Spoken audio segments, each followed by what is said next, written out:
জঙ্গি বিরোধী অভিযানে সম্পৃক্ত উপ-পুলিশ কমিশনার বাবুল আক্তারের স্ত্রীকে চট্টগ্রামে বাসার সামনে গুলি করে হত্যা। নিচে নামে দেখছি বাচ্চাটা গেটে কান্না করতেছে, দৌড়ে আসে দেখলাম ডেড বডি পড়ে নিয়েছে। একটা ব্যবহৃত কার্টিজ, এমটি কার্টিজ একটা, আর তিনটা অব্যবহৃত মানে লাইভ কার্টিজ পাওয়া গেছে।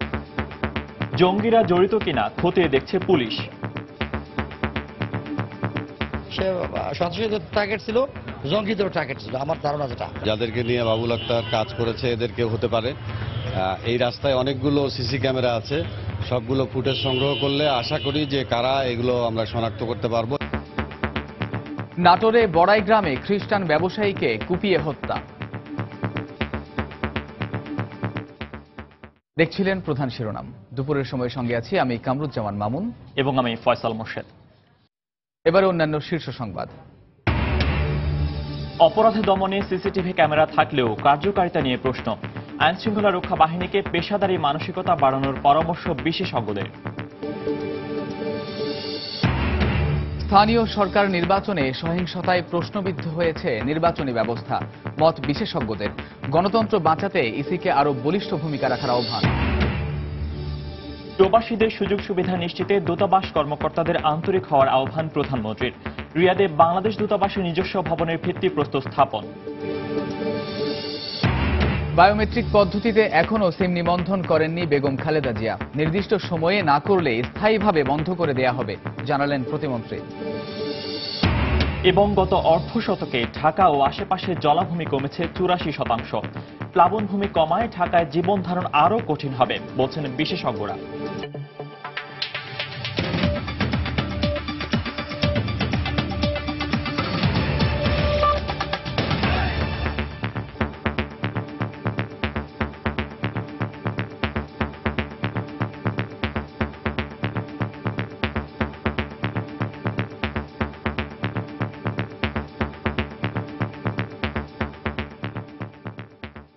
উপ-পুলিশ কমিশনার বাবুল আক্তারের স্ত্রী মাহমুদা খাতুন মিতুকে চট্টগ্রামে বাসার সামনে গুলি করে কুপিয়ে হত্যা করেছে দুর্বৃত্তরা। সকালে শহরের ওআর নিজাম রোড এলাকায় এ ঘটনা ঘটে। চট্টগ্রামে দায়িত্ব পালনকালে বাবুল আক্তার সন্ত্রাস ও জঙ্গিবাদ দমনে বিশেষ ভূমিকা রাখায় তাকে আতঙ্কিত করতেই এ হত্যাকাণ্ড ঘটানো হয়েছে বলে ধারণা পুলিশের। Desk report. পুলিশ ও প্রত্যক্ষদর্শীরা জানান, রোববার সকাল 7টার দিকে মাহমুদা খাতুন তার ছেলে মাহির আক্তারকে স্কুলে পৌঁছে দিতে বাসা থেকে বের হন। বাসার পাশে ওয়ান নিজাম সড়কে আসার পর হঠাৎ মোটরসাইকেলে করে দুর্বৃত্তরা এসে তাকে প্রথমে ছুরিকাঘাত করে, পরে গুলি করে পালিয়ে যায়। ছেলে মাহির আক্তার দৌড়ে পালিয়ে যেতে সক্ষম হলেও ঘটনাস্থলেই মৃত্যু হয় মাহমুদার। পরে তার সন্তানের আর্তনাদে ছুটে আসেন প্রতিবেশীরা। নিচে নামে দেখছি বাচ্চাটা গেটে কান্না করতেছে, দৌড়ে আসে দেখলাম ডেড বডি পড়ে নিয়েছে। স্কুল নিয়ে যাচ্ছে, ওই স্পটে ওনাকে মেরে ফেললো। মারা পরে বাচ্চারা দৌড় দিয়ে কান্না করে আমার আম্মুকে মেরে ফেললো। একটা ব্যবহৃত কার্টিজ, এমটি কার্টিজ একটা, আর তিনটা অব্যবহৃত মানে লাইভ কার্টিজ পাওয়া গেছে তিনটা। এখানে গুলিটা হয়েছে, ইন করেছে বাম পার্শ্বে উপরে, মাথার উপরে। চট্টগ্রামে দায়িত্ব পালনের সময় বাবুল আক্তার মাদক ও জঙ্গি দমনে গুরুত্বপূর্ণ ভূমিকা পালন করেন। এ কারণে তাকে বিভিন্ন মাধ্যম থেকে হুমকিও দেওয়া হয়। কিছুদিন পূর্বেই পুলিশ সদর দপ্তরে যোগ দেওয়ার আগে তার পরিবারকে মেরে ফেলার হুমকি দিয়ে চিঠি দেয় জঙ্গিরা। এরই জেরে তার স্ত্রীকে হত্যা করা হয়েছে কিনা তা খতিয়ে দেখছে পুলিশ। সে জঙ্গি নিয়ে কাজ করছে, আমরা জঙ্গি এবং সন্ত্রাসী নিয়ে কাজ করছে। সে সন্ত্রাসীদের টার্গেট ছিল, জঙ্গিদেরও টার্গেট ছিল আমার ধারণা যেটা। যাদেরকে নিয়ে বাবুল আক্তার কাজ করেছে এদেরকে হতে পারে। এই রাস্তায় অনেকগুলো সিসি ক্যামেরা আছে, সবগুলো ফুটেজ সংগ্রহ করলে আশা করি যে কারা এগুলো আমরা শনাক্ত করতে পারবো। হত্যাকারীদের ধরতে র্যাব পুলিশ সহ কয়েকটি টিম ইতোমধ্যেই কাজ শুরু করেছে বলে জানিয়েছে পুলিশ। মোটরসাইকেলে করে 3 জন ছিল, তাদের একজন যিনি মোটরসাইকেল ড্রাইভ করছেন উনি হেলমেট পরা, বাকি 2জন হেলমেট ছাড়া। এই ব্যাপারে আমাদের পুলিশ, র্যাব, ডিবি, সিআইডি এবং পিবিআই যৌথভাবে কাজ করছে। 2006 সালে ঝিনাইদহের মাহমুদা খাতুনকে বিয়ে করেন বাবুল আক্তার। তাদের মাহির আক্তার ও তাবাসসুম নামে 2 সন্তান রয়েছে। সবশেষ পদোন্নতি পেয়ে ঢাকায় পুলিশ সদর দপ্তরে যোগ দেন বাবুল আক্তার। সময় সংবাদ, চট্টগ্রাম। দর্শক, হত্যাকাণ্ডের সবশেষ খবর জানতে সরাসরি চলে যাচ্ছে চট্টগ্রামের রিপোর্টার কমলদের কাছে। কমল। ধন্যবাদ ফয়সাল। পুলিশ কর্মকর্তা বাবুল আক্তারের স্ত্রী মাহমুদা খাতুন মিতু যে হত্যার রহস্যর কিছুটা ধারণা পেয়েছে পুলিশ, বিশেষ করে সিসিটিভি ফুটেজ এবং প্রত্যক্ষদর্শীর যে বর্ণনা, তাতে দেখা যাচ্ছে ঠিক সকাল 6:30 থেকে 35-এর মধ্যে যখন মাহমুদা খাতুন মিতু তার বাসা থেকে বেরিয়ে আসে, তখন ঠিক তার পাশে দাঁড়ানো ছিল মোবাইলধারী এক যুবক, এবং তার কিছুক্ষণ পরে কিন্তু দুজন মোটরসাইকেল আরোহী সজোরে ধাক্কা দিয়ে তাকে ধাক্কা দেওয়ার পরপরই তার শরীরে অন্তত 8 থেকে 9টি ছুরিকাঘাত করা হয়। আর ছুরিকাঘাতের পরপরই তিনি যখন পড়ে যান, তখনই তার খুব মাথার কাছ থেকে 7.65 বোরের পিস্তল দিয়ে তাকে গুলি করা হয়, এবং সেই গুলিটির মধ্যে একটি গুলি তার মাথায় বিদ্ধ হয়, এরপর তিনি মাটিতে পড়ে যান। ঘটনাস্থল থেকে পিবিআই এবং সিআইডি কর্মকর্তারা যে আলামত সংগ্রহ করেছে, সেই আলামতের মধ্যে কিন্তু আমরা দেখেছি যে একটি গুলি রয়েছে, যেটি সেটি গুলি ফায়ার হয়েছে এবং দুটি মিসফায়ার হয়েছে, এবং আরো দুটি গুলি পাওয়া গেছে সেখান থেকে ঘটনাস্থল থেকে। এর প্রেক্ষিতে পুলিশ কর্মকর্তা ধারণা করছেন খুব কাছ থেকে তাকে গুলি করা হয়েছে, এবং ঘটনাস্থলে তার মৃত্যু হয়েছে। মৃত্যুর পর তার মরদেহ নিয়ে আসা হয় চট্টগ্রাম মেডিকেল কলেজ হাসপাতালে। সেখানে কর্তব্য চিকিৎসক আনুষ্ঠানিক মৃত্যু ঘোষণা করে এরপর ময়নাতদন্তের জন্য এখন লাশ রয়েছে মর্গের মধ্যে। আমরা যতটুকু জানতে পেরেছি, স্বরাষ্ট্রমন্ত্রী আসাদুজ্জামান কামাল কিছুক্ষণ পর তিনি তার বাসায় আসবেন, এবং সেখানে এসে তারপর তিনি একটা কিছুটা বলবেন। এছাড়া আমরা যেটা জানতে পেরেছি, তিনি বিষয়টি যখন পুলিশ কর্মকর্তারা বলছেন, যেহেতু বাবুল আক্তার জঙ্গিবাদের বিরুদ্ধে কাজ করছে এবং চট্টগ্রামে জঙ্গি নেটওয়ার্ক ধ্বংসে বড় ধরনের ভূমিকা রেখেছিলেন বাবুল আক্তার, এর প্রেক্ষিতে সংকুদ্ধ হয়ে জঙ্গিরা এই ঘটনা ঘটিয়েছে বলে পুলিশ কর্মকর্তারা ধারণা করছে। বিশেষ করে যারা হত্যাকারী, এর মধ্যে হত্যাকারী যাদের একটা চিত্র পাওয়া গেছে বলে ফুটেজের মাধ্যমে, সেটি আমাদেরকে পুলিশ কর্মকর্তারা জানিয়েছেন, এবং হত্যাকারীদের গ্রেপ্তারের জন্য পুলিশের ইতিমধ্যে 10টি টিম এখন মাঠে নেমেছে, বিশেষ করে র্যাব এবং পিবিআই, এবং সেই সাথে পুলিশের 10টি টিম মাঠে নেমেছে। তবে এখন পর্যন্ত এই ঘটনা কাউকে আটক করা যায়নি বলে পুলিশ কর্মকর্তারা আমাদেরকে জানিয়েছেন। আমি বলি যে কিন্তু সাম্প্রতিক সময়ে যে বৃহত্তর চট্টগ্রামে জঙ্গি নেটওয়ার্ক ধ্বংসের বিষয়ে কিন্তু বাবুল আক্তার গুরুত্বপূর্ণ ভূমিকা পালন করেছিলেন, এবং যে কারণে জঙ্গিরা বারবার তাকে হত্যার হুমকি দিয়েছিল, এবং সর্বশেষ একটি চিরকুটের কথা বলা হচ্ছে বারবার, যে চিরকুটটি জঙ্গিদেরকে চট্টগ্রাম কারাগার থেকে ঢাকা কেন্দ্রীয় কারাগার, ঢাকার একটি কারাগার নিয়ে যাওয়ার সময় এই চিরকুটটি ফাঁস হয়ে যায় বলে আমরা জানতে পেরেছি, এবং যেখানে উল্লেখ করা হয়েছে বাবুল আক্তার সহ যারা জঙ্গিবাদের বিরুদ্ধে অভিযান চালিয়ে যাচ্ছে তাদেরকে হত্যা করা, এবং তাদের যদি কর্মস্থলে সম্ভব না হয়, কর্মস্থলের বাইরে গিয়ে এমনকি তাদের পরিবারকে যেন হত্যা করা হয়, এরকম একটি ধারণা সেই চিরকুটে পাওয়া গিয়েছিল। সেই চিরকুট পাওয়ার প্রেক্ষিতে এবং বারবার হুমকির প্রেক্ষিতে কিন্তু বাবুল আক্তার ঊর্ধ্বতন কর্মকর্তাদের তার বিষয়টি অবহিত করেছিলেন। তবে পুলিশ ঊর্ধ্বতন কর্মকর্তার কাছে আমরা প্রশ্ন করেছিলাম, এত হুমকির মাঝেও কেন নিরাপত্তা জোরদার করা হয়নি। এক্ষেত্রে পুলিশ কর্মকর্তারা বলছেন, বাবুল আক্তারের বাসায় নিরাপত্তা জোরদার করা হয়েছিল, কিন্তু সর্বশেষ আজ তিনি একাই বেরিয়েছেন সন্তানকে স্কুলে পৌঁছে দেওয়ার জন্য, যেখানে একাই পেয়ে হয়তো দুর্বৃত্তরা বা সন্ত্রাসীরা তারা এই হত্যাকাণ্ড ঘটিয়েছে। অপরদিকে পুলিশ কর্মকর্তারা বলছেন কিন্তু যেটি বিষয়টা জঙ্গিবাদের হতে পারে, কারণ অন্যান্য ঘটনায় জঙ্গিরা যেভাবে আক্রমণ করেছিল মোটরসাইকেল নিয়ে এসে, ঠিক একই কাজে কিন্তু বাবুল আক্তারের স্ত্রী মাহমুদা খাতুন মিতুকে হত্যা করা হয়েছে। অর্থাৎ একজন ফলো করেছে, যে সিসিটিভির লক্ষ্য করা যাচ্ছে, সিসিটিভিতে ফলো দেখা যাচ্ছে যে সিসিটিভি ক্যামেরায় যে লোকটি মোবাইলে কথা বলছিলেন, এবং সেখান থেকেই তাকে অনুসরণ করা হয়েছে, এবং পরে তাকে হামলা করে তাকে হত্যা করা হয়েছে। আমি যাতে দেখানোর চেষ্টা করি, তার মরদেহ এখন ময়নাতদন্ত শেষ করে তার লাশ এখন নিয়ে যাওয়া হচ্ছে Chittagong police line, Dampara police line মাঠে। আপনারা দেখতে পাচ্ছেন ময়নাতদন্ত শেষ হয়েছে মাত্র, প্রায় 1 ঘন্টা পরে ময়নাতদন্ত শেষ হলো। ময়নাতদন্ত শেষে এখন লাশ মর্গে থেকে বের করে নেওয়ার জন্য পুলিশ কর্মকর্তারা লাশ গ্রহণ করেছেন মেডিকেল কর্তৃপক্ষের কাছ থেকে। আমরা তো জানার চেষ্টা করব যে আসলে অফিসিয়ালি চিকিৎসক কিভাবে বলছেন তার মৃত্যুর কারণ কি হয়তো আমাদেরকে জানাতে পারে। এই বিষয়টা আমরা জানবো, যখন আমরা মৃত্যুর প্রকৃত কারণ চিকিৎসকের মুখে জানবো, তখন তো আপনাদেরকে আবার জানাবো। তো এখন পর্যন্ত আমার কাছে ফয়সাল এই ছিল সর্বশেষ পুলিশ কর্মকর্তা বাবুল আক্তারের স্ত্রী মাহমুদা খাতুন নিহত হওয়ার সর্বশেষ। দর্শক, পুলিশ কর্মকর্তা বাবুল আক্তারের স্ত্রী মাহমুদা আক্তার হত্যার ঘটনা সর্বশেষ জানাতে চট্টগ্রাম থেকে আমাদের সাথে সরাসরি যোগ দিয়েছিলেন রিপোর্টার কমল দেব। এদিকে পুলিশ কর্মকর্তা বাবুল আক্তারের স্ত্রী মাহমুদা আক্তারকে জঙ্গিরা হত্যা করেছে, প্রাথমিকভাবে এমনটাই পুলিশের ধারণা বলে জানিয়েছেন স্বরাষ্ট্রমন্ত্রী আসাদুজ্জামান খান কামাল। চট্টগ্রামের সাতকানিয়ায় বিজিবির 88 ব্যাচের সৈনিকদের সমাপনী কুচকাওয়াজ পরিদর্শনের পর সাংবাদিকদের তিনি একথা জানান। এই জঙ্গিরা যখন কোণঠাসা হয়েছে, যখন তাদের জনগণ দ্বারা ধিক্কৃত হচ্ছে, যখন জনগণ তাদেরকে নানানভাবে তাদের বিরুদ্ধে দাঁড়িয়েছে, তখন এই বাবুল আক্তারকে না পেয়ে তার নিরীহ স্ত্রীকে, যিনি তাকে আজকে হত্যা করেছেন, আপনারা শুনেছেন। এই হত্যার নিন্দা করছি এবং আমরা মনে করছি এর উপযুক্ত ব্যবস্থা আমরা নিব। এদিকে এমন ঘটনার পুনরাবৃত্তি ঠেকাতে খুনিদের আইনের আওতায় আনার পাশাপাশি সামাজিক ও রাজনৈতিক পদক্ষেপের মাধ্যমে স্থায়ী সমাধানের পথে এগোনোর পরামর্শ দিয়েছেন সমাজবিজ্ঞানীরা। পুলিশ কর্মকর্তা বাবুল আক্তারের স্ত্রী হত্যাকাণ্ডের পর সময় সংবাদের সঙ্গে কথা বলেছেন সমাজবিজ্ঞানী মনিরুল ইসলাম খান। আমাদেরকে অবশ্যই এই অবস্থাটাকে আমরা বন্ধ করতে চাই। যারা করছে তারা তো আমাদেরই সন্তান, তারা তো আমাদেরই ভাই কিংবা আমাদের আত্মীয় স্বজন, রাইট? সে কেন আজকে সমাজ থেকে নিক্ষিপ্ত হয়ে গেছে, বিচ্ছিন্ন হয়ে গিয়েছে? আমার মনে হয় সেই জায়গাগুলোতে আমাদেরকে এখন অ্যাড্রেস করতে হবে। আইনের আওতায় আমি নিয়ে আসলাম, তার আমি শাস্তি দিলাম, যাবজ্জীবন কারাদণ্ড দিলাম কিংবা মৃত্যুদণ্ডও দিলাম, কিন্তু তার আদর্শকে কি আমি মৃত্যুদণ্ড দিতে পারছি? সেই জায়গাগুলোকে মনে রাখতে হবে কি কারণে আজকে জঙ্গি তৈরি হয়েছে। সুতরাং নিরাপত্তা নিশ্চিত করতে গেলে আমাদের একটা বৃহত্তর রাজনৈতিক প্রেক্ষিত নির্মাণ করতে হবে। প্রাথমিকভাবে পুলিশের সন্দেহ জঙ্গি দমনে বিশেষ ভূমিকা রাখার কারণেই বাবুল আক্তারকে আতঙ্কিত করতে জঙ্গিরা তার স্ত্রীকে হত্যা করেছে। এবার জেনে নেব জঙ্গি দমনে বাবুল আক্তারের ভূমিকার কথা। গত বছরের ঘটনা, চট্টগ্রামের খোয়াজনগরে জেএমবি আস্তানার সন্ধান পাওয়া গেছে। পুলিশ সদস্য সহ সেখানে হাজির বাবুল আক্তার। উপস্থিতি টের পেয়ে বাবুলকে লক্ষ্য করে গ্রেনেড ছোড়ে জঙ্গিরা। এ ঘটনায় বাবুল বেঁচে গেলেও আহত হন 3 পুলিশ সদস্য। এ সময় বেশ কিছু গ্রেনেড সহ কয়েকজন জঙ্গিকে আটক করা হয়। প্রশংসিত হয় বাবুলের ভূমিকা। গেল বছর চট্টগ্রামের সদরঘাটে জোড়া খুনের রহস্য উন্মোচন করেন বাবুল আক্তার। জঙ্গি অর্থায়নের জন্য এক ব্যবসায়ীর টাকা ছিনতাই করতে গিয়ে নিজেদের গ্রেনেড বিস্ফোরণে ওই 2 জঙ্গি মারা যায়। পরে AK-22 অস্ত্রসহ 3.5 লাখ টাকা উদ্ধার করেন বাবুল আক্তার। সদরঘাটে যে ছিনতাইয়ের ঘটনা ঘটেছিল এবং সেখানে যে 3জন নিহত ছিল, ওই ঘটনার সাথে সে জড়িত ছিল। বান্দরবনের দুর্গম এলাকা নাইখাংছড়িতেও অভিযান পরিচালনা করে জঙ্গি আস্তানা ধ্বংস করেন তিনি। এভাবে একের পর এক অভিযানে জঙ্গিদের নেটওয়ার্ক দুর্বল করে দেন সাহসী এই পুলিশ কর্মকর্তা। এসব ঘটনায় তার সাহসী পদক্ষেপ বাহিনীর অন্য সদস্যদেরও সাহসী করে তোলে।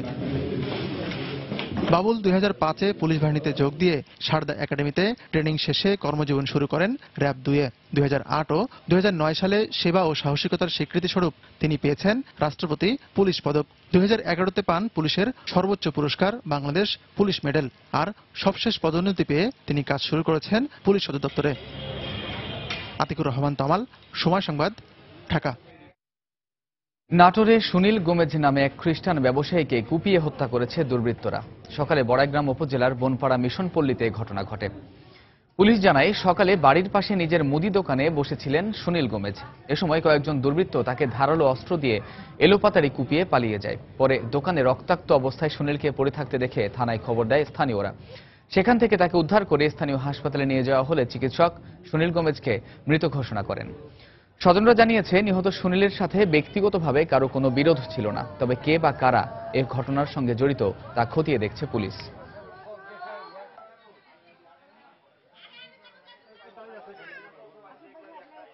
সঙ্গে সঙ্গে ঘটনাস্থলে আসি এবং দেখি এখানে হচ্ছে যে সুনীল গমেজ নামে একজনকে হচ্ছে যে তাকে দুর্বৃত্তরা কুপিয়ে হত্যা করছে। তো আসার পরে আমি জায়গাটাকে কর্ডন করি। সন্ত্রাসীদের নির্দিষ্ট কোনো সীমানা নেই, তারা যে কোনো সময় যে কোনো স্থানে হামলা করতে পারে বলে মন্তব্য করেছেন বাংলাদেশে নিযুক্ত মার্কিন রাষ্ট্রদূত মার্শিয়া স্টিফেন ব্লুম বার্নিকাট। সকালে রাজধানীর গুলশানে একটি বেসরকারি বিশ্ববিদ্যালয়ে তিনি এই মন্তব্য করেন। জঙ্গি নির্মূলে আরও সচেতনভাবে কাজ করার পরামর্শ দেন বার্নিকাট। ঘন ঘন সন্ত্রাসী হামলা হলে বোঝা যায় যে সে দেশে জঙ্গি বা সন্ত্রাসী বেড়ে গেছে। সুতরাং সন্ত্রাস দমনে সব দেশকে ঐক্যবদ্ধভাবে কাজ করতে হবে। আর বাংলাদেশ থেকে জঙ্গি সন্ত্রাস নির্মূলে আমেরিকান সরকার অনেক আন্তরিক। বিশ্বব্যাপী কূটনৈতিক সম্পর্ক থাকা প্রতিটি দেশেই বাংলাদেশ মিশনের নিজস্ব ভবন হবে বলে জানিয়েছেন প্রধানমন্ত্রী শেখ হাসিনা। রিয়াদে বাংলাদেশের দূতাবাস ভবন ও রাষ্ট্রদূতের বাসভবনের ভিত্তিপ্রস্তর স্থাপন করে তিনি কথা বলেন। শনিবার রাতে জেদ্দা কনফারেন্স প্যালেসের এক অনুষ্ঠান শেষে রিয়াদে নতুন এ ভবনের ভিত্তিপ্রস্তর স্থাপন করেন প্রধানমন্ত্রী। দূতাবাসগুলোর এই নিজস্ব ভবন বহির্বিশ্বে স্বাধীন বাংলাদেশের প্রতীক হয়ে উঠবে বলেও মন্তব্য করেন প্রধানমন্ত্রী শেখ হাসিনা।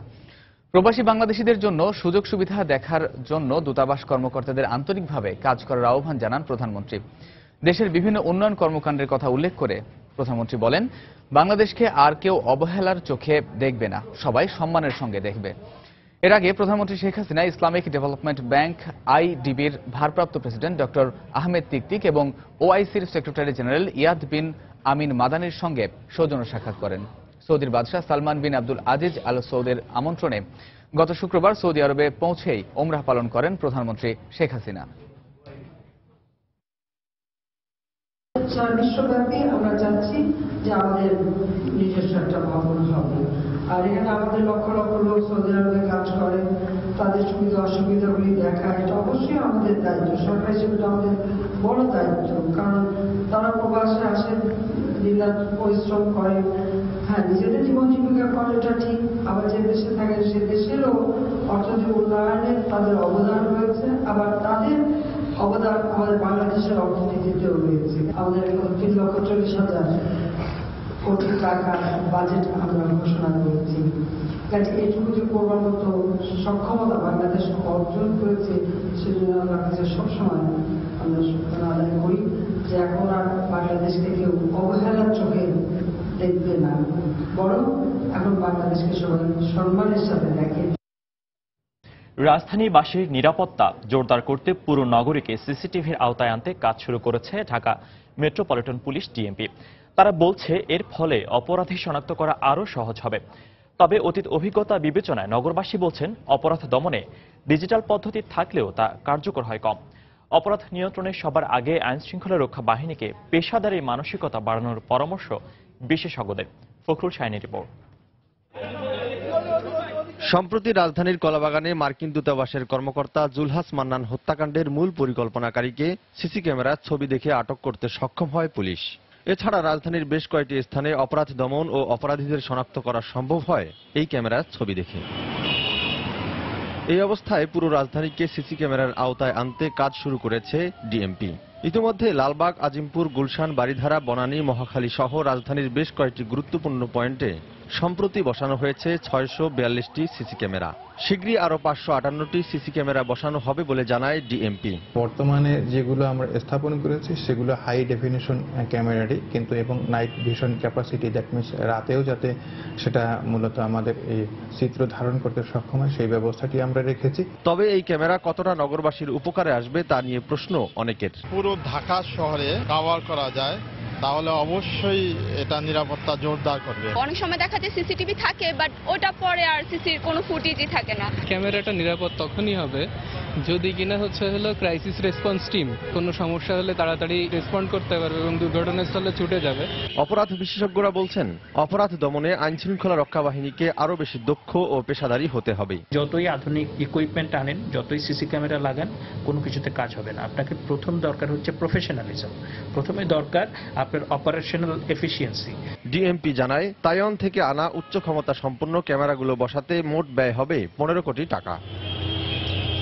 যতদিন যাচ্ছে ততই বাড়ছে অপরাধ, বাড়ছে অপরাধের ধরন। একই সঙ্গে অপরাধী শনাক্ত করতে অভিনব কৌশলের পাশাপাশি ব্যবহার হচ্ছে নানা যন্ত্রের। ডিএমপি বলছে শুধু অপরাধ দমন নয়, নিয়মিত পরিচালনার মাধ্যমে জনদুর্ভোগ কমাতেও সক্ষম হবে এই সিসিটিভি ক্যামেরা। ফখরুল শাহিন, সময় সংবাদ, ঢাকা। দুপুরের সময় আরো থাকছে। বগুড়া শহরে সরকারি স্কুল সরিয়ে একই জায়গায় গড়ে তোলা হয়েছে বেসরকারি প্রি ক্যাডেট স্কুল। সত্যতা স্বীকার জেলা প্রশাসনের, ব্যবস্থা নেওয়ার আশ্বাস। নির্বাচন কমিশনকে দলীয় করার মাধ্যমে নির্বাচন ব্যবস্থাকে বর্তমান সরকার ভেঙে দিয়েছে বলে অভিযোগ করেছেন বিএনপির মহাসচিব মির্জা ফখরুল ইসলাম আলমগীর। সকালে ঠাকুরগাঁওয়ে জেলা বিএনপি কার্যালয়ে দলের বর্ধিত সভায় একথা বলেন তিনি। একদলীয় শাসন প্রতিষ্ঠায় সরকার যাবতীয় পদক্ষেপ নিয়েছে বলেও মন্তব্য করেন তিনি। একদলীয় শাসন ব্যবস্থাকে পুনরায় প্রতিষ্ঠিত করবার জন্য যাবতীয় আয়োজন সম্পন্ন করা হয়েছে। আমি বরাবরই বলে এসেছি, গণতন্ত্রের যে মূল প্রতিষ্ঠানগুলো, ডেমোক্রেটিক ইনস্টিটিউশনগুলোকে ধ্বংস করে দেওয়া হয়েছে। তার মধ্যে অন্যতম প্রধান হচ্ছে আপনার নির্বাচন কমিশন। সেই নির্বাচন কমিশনকে পুরোপুরিভাবে দলীয় কমিশনে পরিণত করা হয়েছে এবং নির্বাচন ব্যবস্থাটাকে পুরো ভেঙে দেওয়া হয়েছে। ইউনিয়ন পরিষদ নির্বাচনকে যারা রক্তাক্ত করেছে তাদের বিরুদ্ধে দলীয়ভাবে ব্যবস্থা নেওয়া হবে বলে জানিয়েছেন সড়ক পরিবহন ও সেতুমন্ত্রী ওবায়দুল কাদের। সকালে রাজধানীর গাবতলী বাস টার্মিনাল পরিদর্শন শেষে সাংবাদিকদের প্রশ্নের জবাবে এ কথা বলেন তিনি। মন্ত্রী জানান, ঈদের 5 দিন আগে থেকে মহাসড়কগুলোতে যানজট নিয়ন্ত্রণে 10টি গুরুত্বপূর্ণ পয়েন্টে 900 স্বেচ্ছাসেবক কাজ করবে। যারা এবার এই ইলেকশনগুলোকে রক্তাক্ত করার পেছনে দায়ী, তাদেরকে কিন্তু এর জন্য তারা এখন টের পাচ্ছে না, কিছুদিনের মধ্যে বুঝতে পারবে যখন দলীয় পদে তাদের উত্তরণের বিষয় আসবে, যখন মনোনয়নের প্রশ্ন আসবে জাতীয় নির্বাচনে, তখন প্রত্যেকেই হাড়ে হাড়ে টের পাবে যে তারা কি তাদের কৃতকর্মের শাস্তি তারা পাচ্ছে।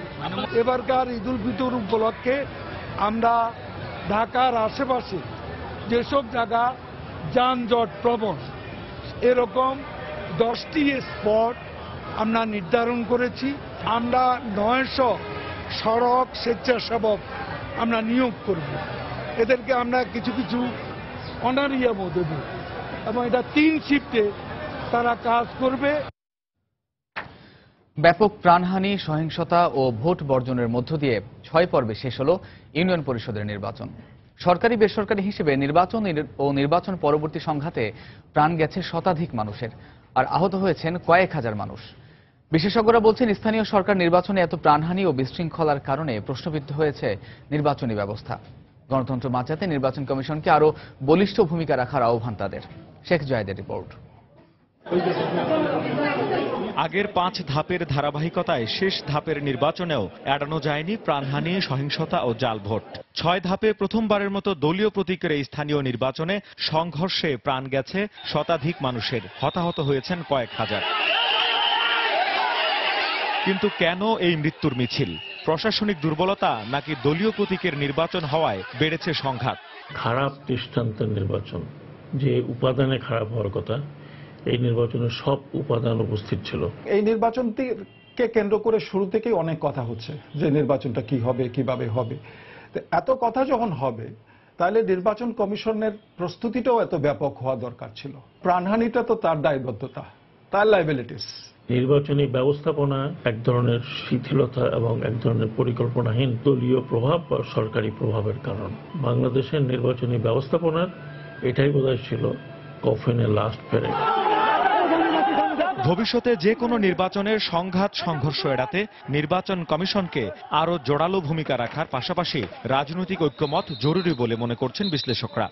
নির্বাচন কমিশনকে বাস্তবসম্মত পরিকল্পনা তৈরি করতে হবে।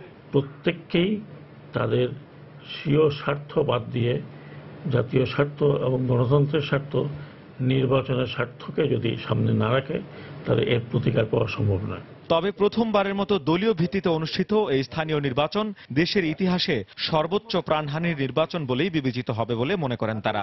এই প্রাণহানিকর নির্বাচন আমার জন্য সুখকর কোনো বার্তা নয়। শেখ জায়েদ, সময় সংবাদ, ঢাকা। বরিশালে ছাত্রলীগ নেতা রেজাউল করিম রেজা হত্যাকাণ্ডে জড়িতদের গ্রেফতার ও বিচারের দাবিতে ঢাকা বরিশাল মহাসড়ক সহ বরিশালের 3টি প্রবেশদ্বার অবরোধ করে ছাত্রলীগ। সকালে ঢাকা বরিশাল মহাসড়কের বিকেএসপি এলাকায় গাছের গুঁড়ি ফেলে সড়ক অবরোধ করে ছাত্রলীগের নেতাকর্মীরা।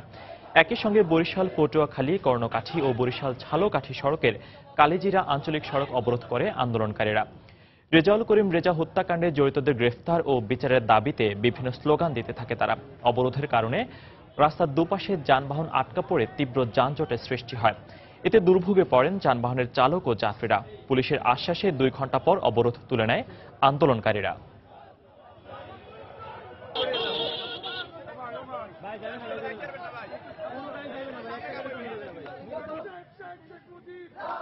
আসন্ন রমজানে বিদ্যুৎ ও পানি সরবরাহ স্বাভাবিক রাখতে সংশ্লিষ্ট বিভাগকে নির্দেশ দিয়েছেন স্থানীয় সরকার, পল্লী উন্নয়ন ও সমবায় মন্ত্রী খন্দকার মোশাররফ হোসেন।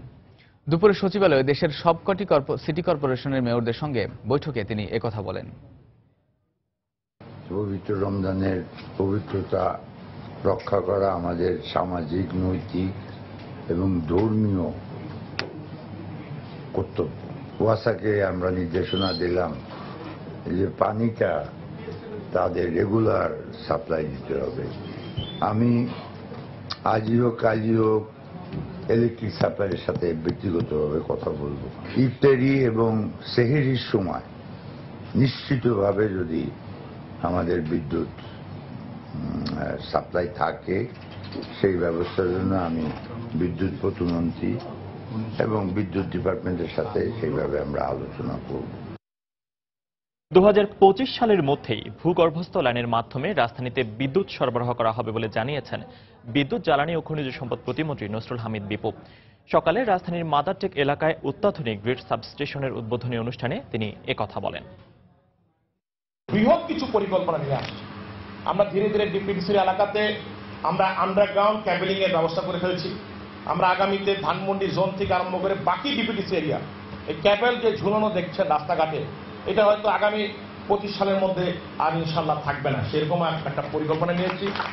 আমরা সাবস্টেশন এখন যেভাবে দেখছেন এগুলো আমরা বিল্ডিং এর ভিতরে পার্কিং নিচে মাটির নিচে নিয়ে যাব, যাতে ওই জায়গাগুলো আমরা আরো বিল্ডিং করে আমরা ব্যবহার করতে পারি।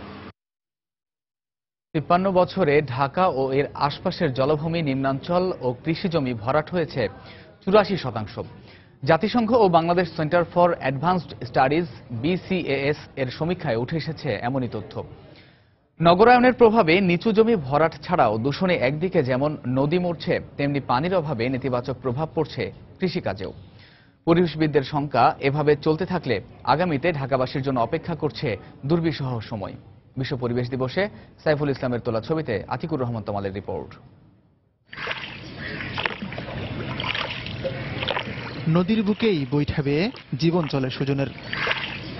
খুব বেশি দিন না, 2 দশক আগেও এই নদীতে বাবার সঙ্গে মাছ ধরে সংসারে সাহায্য করত সে। যে নদী একসময় সুজনদের জীবন চালাতো, এখন সেখানে কোনো মাছেরই জীবন বাঁচে না। শহর থেকে অনেক দূরের কোনো নিভৃত পল্লীর গল্প নয় এটি। ঢাকার খুব কাছেই বালু নদীর পাশে নাসিরাবাদ ইউনিয়ন। সেখানকার দাসেরকান্দি গ্রামের 32টি জেলে পরিবারের জীবন চলছে এমন টানাপোড়েনের মধ্য দিয়ে। জেলে পাড়ার মানুষের অবস্থা খুবই খারাপ। আগে নদীতে ভালো পানি ছিল, তখন মনে করেন সব জেলের এই ভালো মতো চলতো। এই পয়েন্ট জানো না, এসেছিল তো সব জায়গা যারা ধান চাষ করতো এরকম সাইড দিয়েছে। নাসিরাবাদকে আর ইউনিয়ন বলার সুযোগ নেই, কারণ সম্প্রতি এই ইউনিয়ন সহ আরো 15টি ইউনিয়ন যুক্ত হয়েছে ঢাকা সিটি কর্পোরেশনের সঙ্গে। এলাকার উন্নয়ন হোক, কিন্তু আমরা পরিবেশ ধ্বংস যে না হয় সেটা আমরা চাই আর কি। বিশ্বের 9টি শহরের উপর পরিচালিত একটি সমীক্ষায় দেখা গেছে, অপরিকল্পিত নগরায়নের প্রভাবে ঢাকায় ভয়াবহ হারে কমছে জলাভূমি ও কৃষিজমি।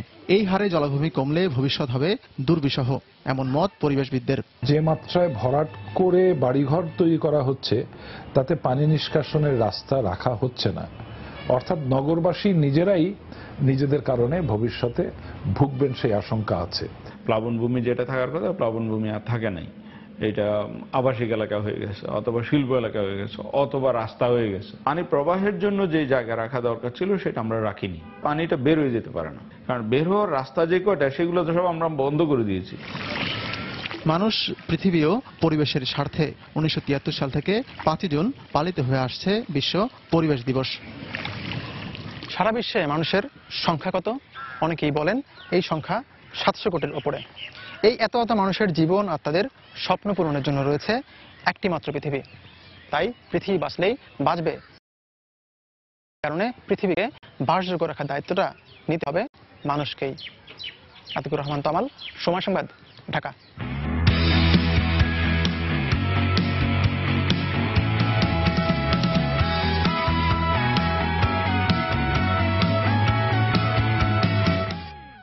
ত্রিদেশীয় ওয়ানডে সিরিজের খবর। দ্বিতীয় ম্যাচে আজ রাতে মুখোমুখি হবে স্বাগতিক ওয়েস্ট ইন্ডিজ ও বিশ্ব চ্যাম্পিয়ন অস্ট্রেলিয়া। গায়ানার প্রভিন্সে ম্যাচটি শুরু হবে বাংলাদেশ সময় রাত 11টায়। প্রথম ম্যাচে দক্ষিণ আফ্রিকার বিপক্ষে দাপুটে জয় তুলে নিয়েছে ক্যারিবীয়রা। গেল স্যামিলের অভাব বুঝতে দেননি সুনীল নারায়ণ ও ক্যারেন পোলার্ড। এই দুজনের অনবদ্য পারফরম্যান্সে পাওয়া জয়ে বেশ স্বস্তিতে আছে স্বাগতিক ওয়েস্ট ইন্ডিজ। তবে এবার তাদের প্রতিপক্ষ বর্তমান বিশ্ব চ্যাম্পিয়ন অস্ট্রেলিয়া। অজিদের বিপক্ষে প্রায় 3.5 বছর পর ওয়ানডেতে মুখোমুখি হচ্ছে ক্যারিবীয়রা। দুদলের শেষ 6 দেখার সবগুলোতে জয় পেয়েছে অস্ট্রেলিয়া। এছাড়া মুখোমুখি 135 বারের লড়াইয়ে 70 জয়ে এগিয়ে আছে র্যাঙ্কিংয়ের শীর্ষ দলটি। ইনজুরি কাটিয়ে প্রায় 6 মাস পর দলে ফিরেছেন পেসার মিচেল স্টার্ক। এছাড়া চোটের কারণে আইপিএল এর পুরোটাই অংশ না নেয় স্টিফেন স্মিথ, ম্যাক্সওয়েল, মিচেল মাশরা মুখিয়ে আছেন জাতীয় দলের হয়ে মাঠে নামতে। তবে অজিদের বাড়তি প্রত্যাশা থাকবে আইপিএল এর দুর্দান্ত খেলা ডেভিড ওয়ার্নারের উপর। বিএনপি চেয়ারপারসন বেগম খালেদা জিয়া এখনও বায়োমেট্রিক পদ্ধতিতে সিম নিবন্ধন করেননি বলে সাংবাদিকদের জানিয়েছেন ডাক ও টেলিযোগাযোগ প্রতিমন্ত্রী তারানা হালিম। সকালে সচিবালয়ে এক জরুরি সভা শেষে সংবাদ সম্মেলনে বক্তব্য রাখেন তিনি জানান, বায়োমেট্রিক পদ্ধতিতে দেশে 11,60,00,000 সিম পুনর্নিবন্ধন হয়েছে। 11,60,00,000 মানুষ রোদে পুড়ে বৃষ্টিতে ভিজে লাইনে দাঁড়িয়ে দিনের পর দিন কষ্ট করে তাদের সিম নিবন্ধন করেছেন। আমাদের মহামান্য রাষ্ট্রপতি তার বায়োমেট্রিক পদ্ধতিতে সিম পুনর্নিবন্ধন করেছেন। আমাদের মাননীয় প্রধানমন্ত্রী করেছেন, 3 বাহিনী প্রধান করেছেন। সেখানে আমরা আশা করেছিলাম একটি রাজনৈতিক দলের চেয়ারপারসন হিসেবে বেগম খালেদা জিয়া তার বায়োমেট্রিক পদ্ধতিতে নিম পুনর্নিবন্ধন করে একজন সচেতন নাগরিকের ভূমিকা পালন করবেন। তিনি এখনো পুনর্নিবন্ধন করিয়ে নিতে পারেন, তবে সেই ক্ষেত্রে নিয়ম সকলের ক্ষেত্রে সমভাবে প্রযোজ্য।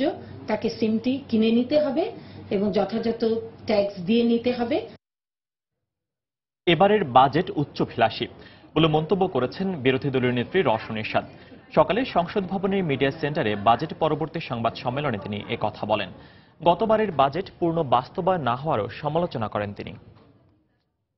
এবারও যে এত বিশাল বাজেট দিয়েছে, সেই লক্ষ্যমাত্রা, রাজস্ব আদায়ের লক্ষ্যমাত্রা, ট্যাক্স ব্যাট মূসকের লক্ষ্যমাত্রা আমরা অর্জন করতে পারবো না। মাথা পিছু $1,500 একটা বছর মানুষে যেতে পারে। একজন লোকের পক্ষে একটা ফ্যামিলি মেনটেন করা সম্ভব না।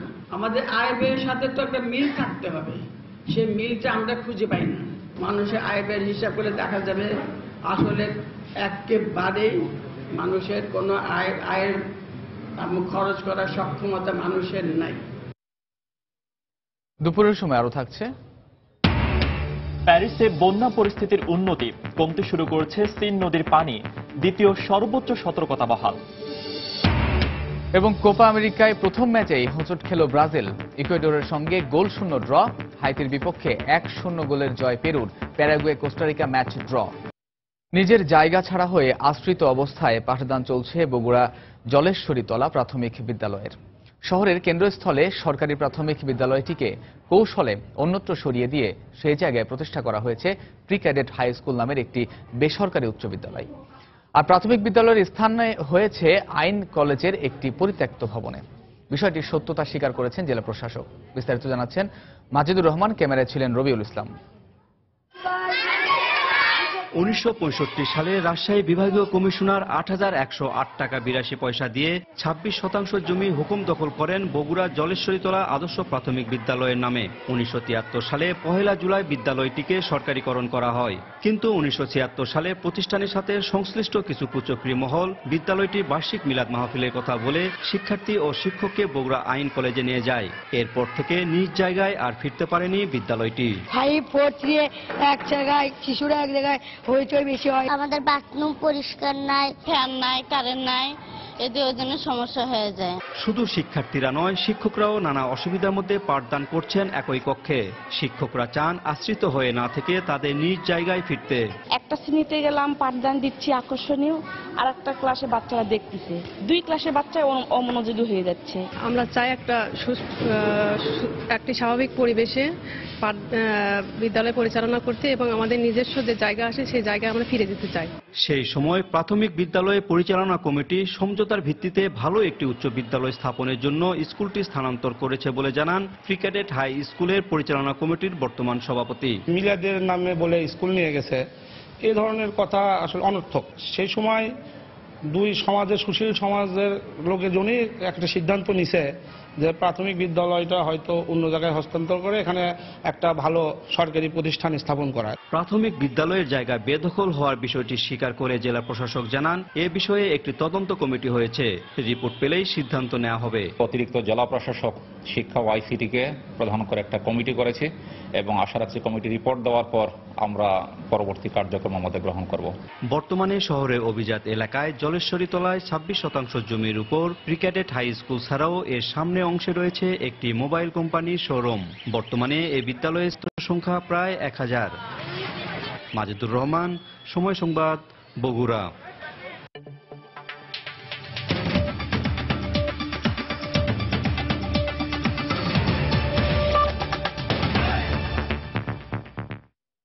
দেশের পাশাপাশি প্রবাসেও চলছে রোজার প্রস্তুতি। রমজান উপলক্ষে প্রয়োজনীয় পণ্য কেনায় ব্যস্ত লন্ডনে বসবাসরত প্রবাসী বাংলাদেশিরা। আর দোকানিরাও প্রস্তুত নতুন নতুন জিনিসের পসরা নিয়ে। লন্ডন প্রতিনিধি শোয়েব কবিরের পাঠানো তথ্য ও ছবি নিয়ে ডেস্ক রিপোর্ট। 5 লাখেরও বেশি বাংলাদেশির বসবাস লন্ডনে। রমজান আসলেই অনেকাংশে পাল্টে যায় পূর্ব লন্ডনের চিত্র। রমজানের আগে শেষ শনি ও রোববার সাপ্তাহিক ছুটির দিন হওয়ায় কেনাকাটার পর্বটা সেরে নিতে চাচ্ছেন লন্ডনের বাঙালিরা। ইফতার ও সেহরি তৈরির বিভিন্ন উপকরণ সহ নিত্য প্রয়োজনীয় সামগ্রীর মজুদ নিয়ে ব্যস্ত দোকানিরা দিচ্ছেন নানা ধরনের মূল্য হ্রাসের অফার। সবকিছু খাবারই আসলে আমরা সস্তা বেচলাম বিকজ রমজানের বিশেষ অফার, আর রমজানের লাগে মানুষের ভিড়ও প্রচুর পরিমাণে, আমরা বিজনেসও মোটামুটি ডাবলের কাছাকাছি, সুতরাং আমরা বিশ্বাস করি যে রমজান আমরা ভেরি গুড বিজনেস হইব। মুড়ি, ছোলা, খেজুর, বেসন, তেল, কাঁচামরিচ, পেঁয়াজ সহ ইফতার সামগ্রীর বিভিন্ন উপকরণ আগেভাগেই কিনছেন প্রবাসীরা। দাম নিয়ে চিন্তা না করে পুরো মাসের বাজারটা সেরে নিতে যাচ্ছেন রমজানের আগেই। রমজান উপলক্ষে এক মাসের সবকিছু সবজি, মাছ, মাংস এসব কেনাকাটার জন্য এখানে আসছি। প্রস্তুতি হিসাবে আমাদের যত খরচপাতি আছে সব আমরা একসাথে নিয়ে যাওয়ার চেষ্টা করি। এছাড়াও পাঞ্জাবি ও বোরখার দোকানগুলোতেও ভিড় জমাচ্ছেন প্রবাসী বাংলাদেশিরা। বিক্রেতারা নতুন নতুন ডিজাইনের পাঞ্জাবি ও বোরখাও বিক্রি করছেন। মেন্স, জুব্বা, দাফা, আসিল, দুরুস, আলহারমাইন, waistcoat and Medina dates and আজওয়া ডেটস। বিশেষ করে মহিলাদের জন্য কাফতান, বুরখা, আবায়া, ইন্ডিয়ান বুরখা, ইন্ডিয়ান কাফতান, সাউদি বুরখা, অনেক কিছু এসে গেছে। ব্রিটেনের মুসলমানরা এবার প্রায় 18.5 ঘন্টা রোজা রাখবেন। সময় সংবাদ, লন্ডন। প্যারিসের বন্যা পরিস্থিতির কিছুটা উন্নতি হয়েছে। শনিবার বিকেল থেকে সিন নদীর পানি কমতে শুরু করেছে, তবে শহরের বিভিন্ন রাস্তাঘাট পানিতে তলিয়ে থাকায় এখনও প্যারিস জুড়ে দ্বিতীয় সর্বোচ্চ সতর্কতা জারি রয়েছে। গেল 34 বছরের এই ভয়াবহ বন্যায় ফ্রান্সে প্রবাসী বাংলাদেশিদের খবর জানিয়েছেন আমাদের সংবাদদাতা লুৎফর রহমান বাবু। প্যারিসের বন্যার পরিস্থিতি এখন অনেকটা উন্নতি হয়েছে। গতকাল যদিও তা স্থিতিশীল ছিল, কিন্তু শেষ বিকেলের পর থেকে পরিস্থিতির উন্নতি হচ্ছে, ধীরে ধীরে পানি কমতে শুরু করেছে বলা যায়। তবে এখন পর্যন্ত যে সকল এলাকা বন্যা প্লাবিত রয়েছে সেখানে কর্তৃপক্ষ দ্বিতীয় সতর্কতা ব্যবস্থা চালু রেখেছে এবং এখন পর্যন্ত ট্রেন বা মেট্রো স্টেশনের কিছু কিছু জায়গায় পানি থাকায় এখনো নিয়মিত হয় নাই। এদিকে প্রধানমন্ত্রী ম্যানুয়েল বলস জানিয়েছেন এখন পর্যন্ত এই বন্যায় 4 জন লোকের মৃত্যু ঘটেছে এবং বিদ্যুৎ বিচ্ছিন্ন আছে প্রায় 17,000 ঘরবাড়ি। সেন্ট জর্জিস যে নিম্নাঞ্চল, সেখানে 2টি বাংলাদেশি পরিবার বসবাস করতেন। তারা নিরাপদে সরকারি ব্যবস্থাপনায় হাসপাতালে আছেন এবং বাংলাদেশি কমিউনিটি থেকে সর্বোচ্চ চেষ্টা করা হচ্ছে যদি কেউ এখানে কোন ধরনের সাহায্য সহযোগিতার প্রয়োজন হয় তাহলে তারা যে কোনো ধরনের সাহায্য সহযোগিতা করবেন। বাংলাদেশ দূতাবাস থেকেও আমাকে জানানো হয়েছে তারাও যোগাযোগ করার চেষ্টা করছেন যিনি এখানে বন্যায় আক্রান্ত আছেন তার কোনো সাহায্য সহযোগিতার প্রয়োজন আছে কিনা। বাংলাদেশে ফ্রান্সের যে অধিবাসীদের আত্মীয় স্বজন যারা রয়েছেন তাদেরকে আমরা নিশ্চিত করে এটি বলতে চাই যে আমাদের ফ্রান্স প্রবাসী বাংলাদেশিরা এই স্মরণকালের এই ভয়াবহ বন্যায় আক্রান্ত হননি, তারা অনেকটাই ভালো আছেন।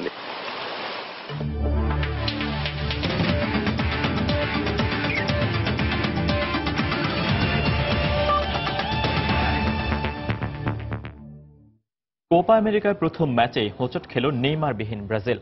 গ্রুপ বির ম্যাচে ইকুয়েডরের বিপক্ষে গোলশূন্য ড্র করেছে সেলেসাওরা। এতে প্রথম ম্যাচে পয়েন্ট ভাগাভাগি করে মাঠ ছাড়তে হয় আসরের 8 বারের চ্যাম্পিয়নদের।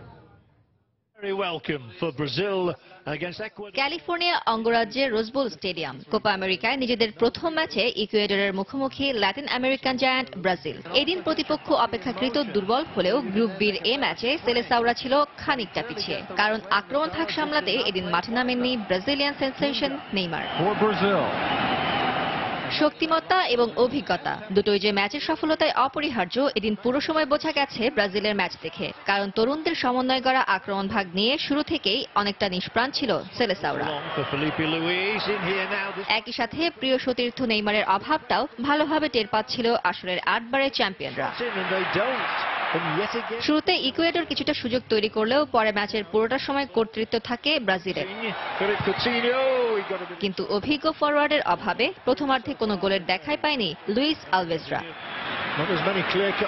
বিরতির পর ফিরেও ম্যাচের দৃশ্য থাকে একই। 83 মিনিটে ব্রাজিলের হয়ে সবচেয়ে ভালো হাতছাড়া করেন উইলিয়ানের বদলি হিসেবে মাঠে নামা মিডফিল্ডার লুকাস। শেষ পর্যন্ত প্রতিপক্ষের শক্ত রক্ষণ ভাগ ও ফরওয়ার্ডদের ফিনিশিং এর অভাবে গোলশূন্য ড্র নিয়ে সন্তুষ্ট থাকতে হয় দুঙ্গার শিষ্যদের।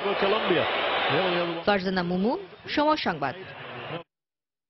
দুপুরের সময় এই পর্যায়ে শীর্ষ সংবাদগুলো জানিয়ে দিচ্ছি আরেকবার। জঙ্গি বিরোধী অভিযানে সম্পৃক্ত উপপুলিশ কমিশনার বাবুল আক্তার স্ত্রীকে চট্টগ্রামে গুলি করে হত্যা। জঙ্গিরা জড়িত কিনা খতিয়ে দেখছে পুলিশ। নাটোরে বড়াই গ্রামে খ্রিস্টান ব্যবসায়ীকে কুপিয়ে হত্যা। স্বজনদের দাবি নিহতের সঙ্গে কারো ব্যক্তিগত বিরোধ ছিল না। স্থানীয় সরকার নির্বাচনে সহিংসতায় প্রশ্নবিদ্ধ হয়েছে নির্বাচনী ব্যবস্থা। মত বিশেষজ্ঞদের। গণতন্ত্র বাঁচাতে ইসিকে আরো বলিষ্ঠ ভূমিকা রাখার আহ্বান। প্রবাসীদের সুযোগ সুবিধা নিশ্চিতে দূতাবাস কর্মকর্তাদের আন্তরিক হওয়ার আহ্বান প্রধানমন্ত্রীর। রিয়াদে বাংলাদেশ দূতাবাসের নিজস্ব ভবনের ভিত্তিপ্রস্তর স্থাপন। এবং বায়োমেট্রিক পদ্ধতিতে এখনো সিম নিবন্ধন করেননি বেগম খালেদা জিয়া। নির্দিষ্ট সময়ে না করলে স্থায়ীভাবে বন্ধ করে দেয়া হবে, জানালেন প্রতিমন্ত্রী। এই ছিল দুপুরের সময়। যে কোনো খবর পেতে ভিজিট করুন সময়নিউজ.tv। সঙ্গে থাকুন সময়।